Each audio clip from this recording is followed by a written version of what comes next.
Hey everyone, it's Erica here with the Gallatin Valley Sentinel. We are starting to wrap up our candidate interviews for the Bozeman City Commission study and the County Commission study. Today we have Steve White with us. Welcome. Thank you so much for coming.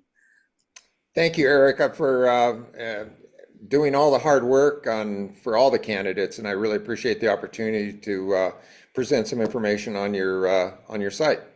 Excellent. So why don't we dive in and tell us a little bit about your background? Sure. My name is Steve White, and I've been a longtime resident of Gallatin County. In fact, my great-grandfather arrived in Gallatin County back in 1866 in a covered wagon, and his name was Stephen White as well. Wow. And presently, I live a number of miles west of Bozeman on land that he purchased from the homesteader in 1899. So it's been in our family for 125 years. Wow. And it's been continually farmed that entire time. None of it's been developed, and it's all in farmland. I attended MSU and here in Bozeman and graduated, and I took a job with DNRC as a geohydrologist out of college, and I was with DNRC for a number of years, and then I started a computer software business. And I had that software business for probably over 25 years.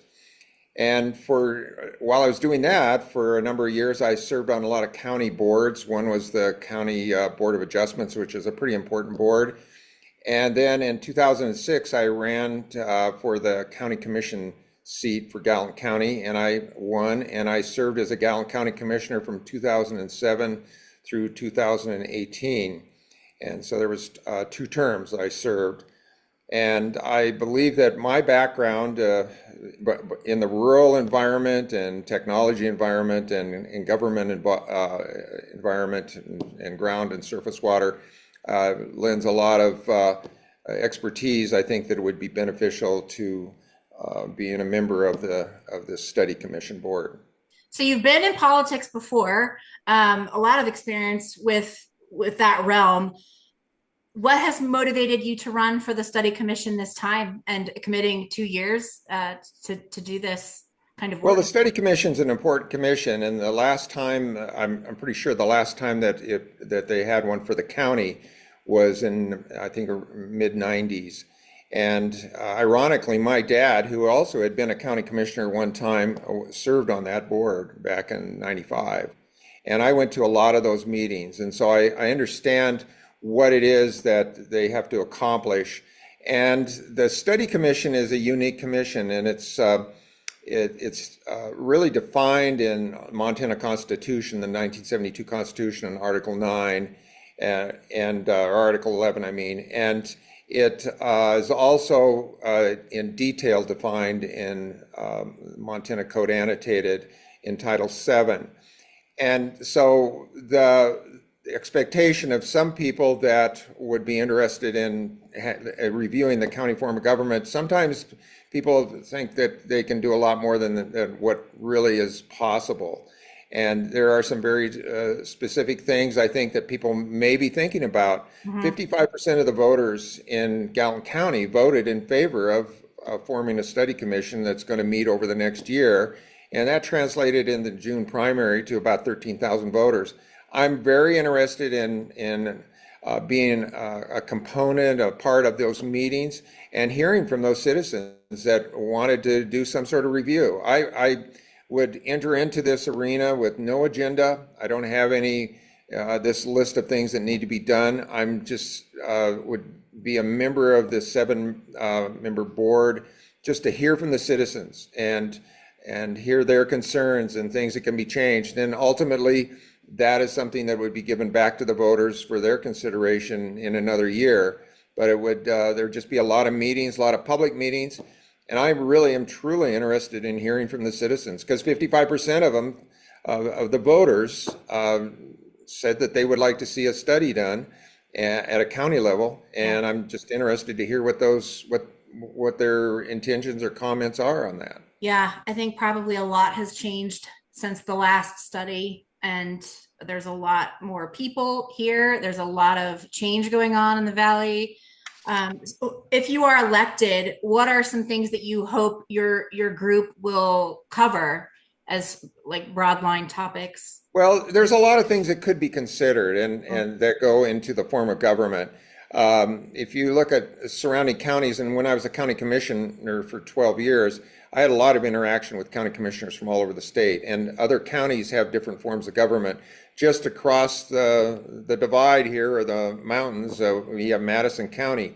Their form of government is completely different than Gallatin County's. Their county commissioners are nonpartisan. They only serve 4-year terms instead of 6. And they're voted on by districts, which I guess in the city world would be called wards. Mhm. And so it's a completely different form of government. But in Gallatin County, the things that could be considered that maybe people are thinking about, and that'd be something to listen for, is do they think that maybe we should be nonpartisan? Are people satisfied with 6-year terms? Could they go to Mhm. 4-year terms?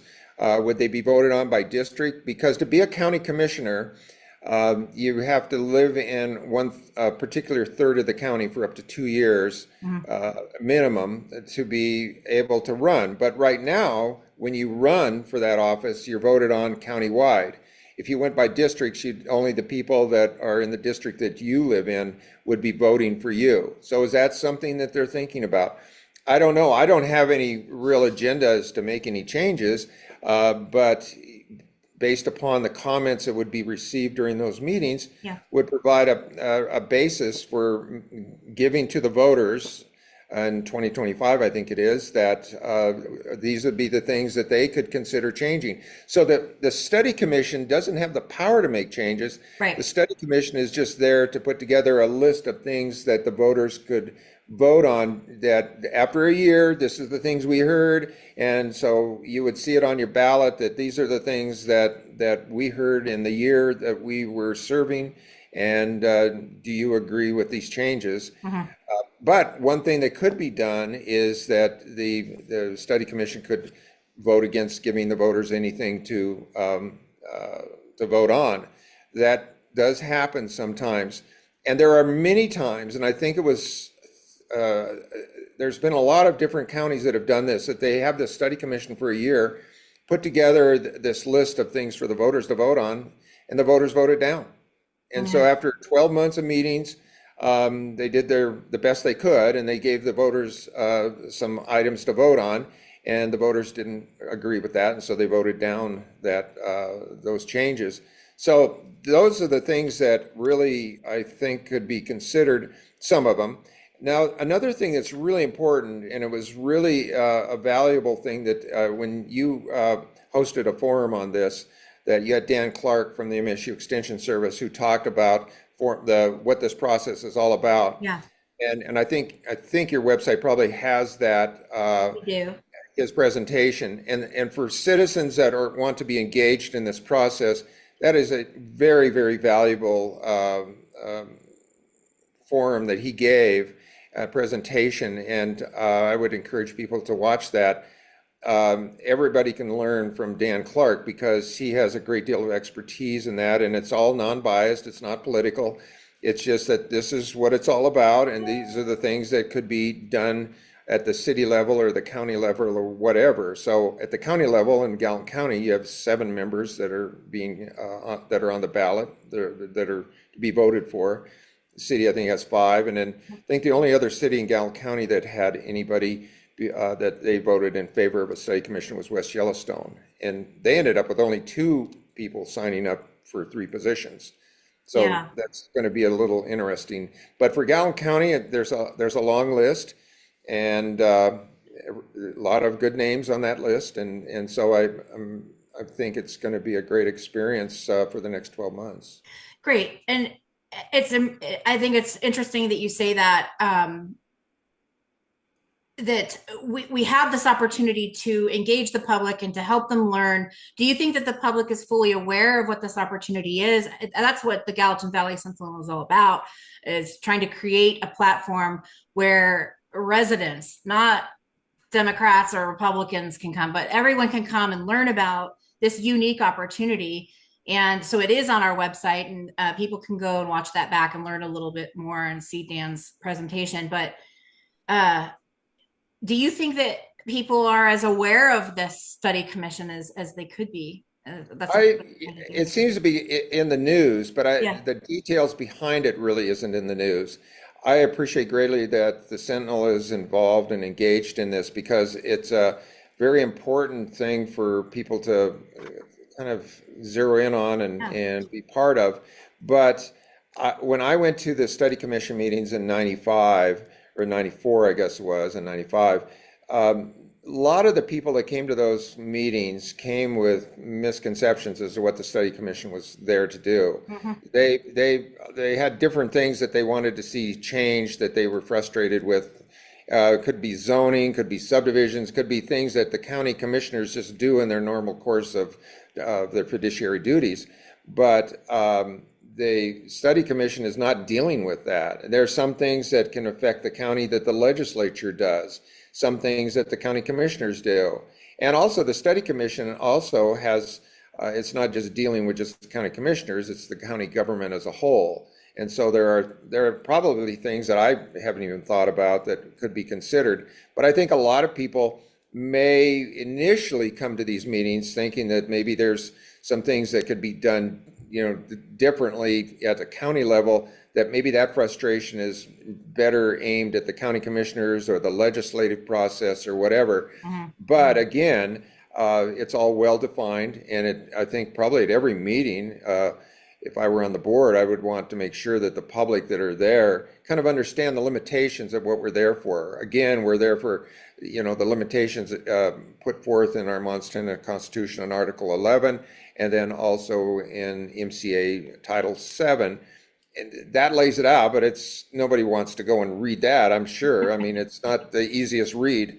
But if you take time to explore what Dan Clark has presented, and even his PowerPoint presentation, then you kind of get a feel for what is this all about. Yeah. And I know the city, probably there are people that want to see some specific changes. Mhm. Obviously, they voted for it, but they have different form of government to even work with. And our form of government is, the commissioners run the county. And the county has county administrators that do a lot of the heavy lifting. But nevertheless, it's the commissioners who set the policy and make the decisions and things like that. So, I think I've always been a fan of and a proponent of the public being engaged. Mhm. And a lot of times you have public meetings and you don't get a lot of attendance. And I hope that that's not the case here. Yeah, I think people have become a lot more interested in local politics over the last few years. There's a lot going on, not only in our city, but in our country. And so it's kind of amazing that we have this opportunity to really be hands-on and have a say in what the future of our city and our county and state looks like. So it's kind of wonderful, and we are super grateful to have you today. So I'll leave you with this. What are a few reasons why the people of Gallatin County should vote for you? Well, I think I have a background that would be very beneficial to this commission. Just the number of years that I served as a county commissioner, as well as on county boards, and there were a number of other boards that I served on.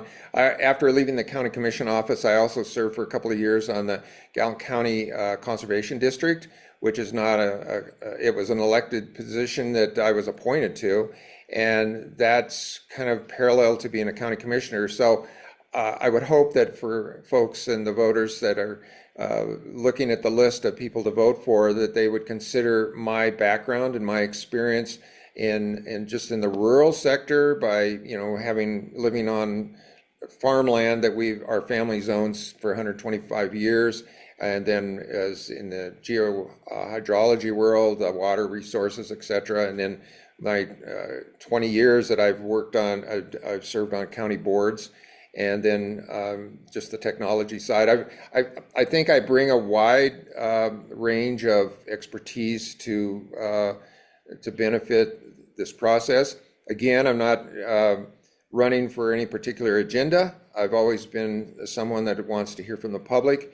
Everyone comes to a meeting to testify with passion for a particular issue, and I've always wanted to give them the ultimate respect, just to be someone that would come to these meetings and want to learn more about their government, regardless of how long they've lived in the area. And so I would really appreciate the votes of the Gallatin County citizens and for the upcoming election. And I really appreciate your time and the opportunity that you've given me to just express a few of my thoughts. Absolutely. And if elected, we invite you to come back and talk with us. And I hope you will, as we check in Absolutely. to see how those studies are going and as we continue to engage with our community. Thank you so much for spending a few minutes with me, and we'll talk to you soon. Thank you, Erica. I really appreciate Absolutely. all your time today. Have a Thanks. good one. Bye.